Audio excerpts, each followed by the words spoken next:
warahmatullahi wabarakatuh. Di video kali ini saya akan membuat bunga seperti ini.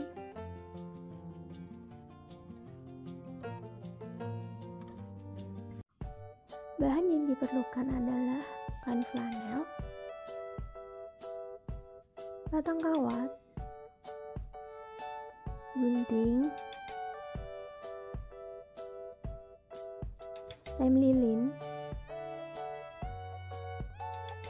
Langkah pertama, potong kain flanel.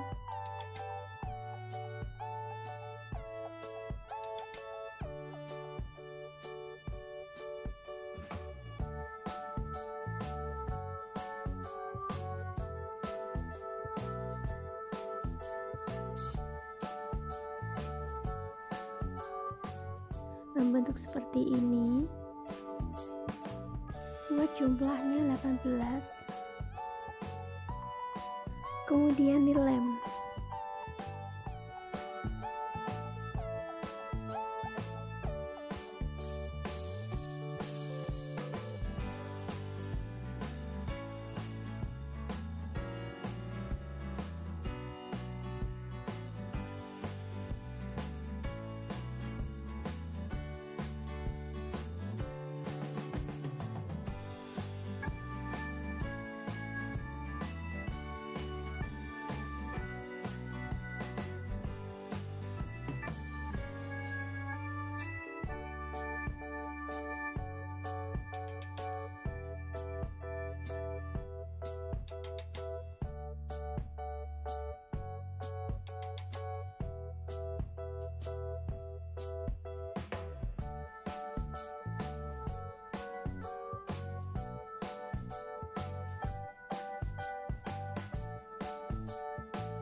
Dan ini hasilnya. Jangan lupa like, comment, dan subscribe.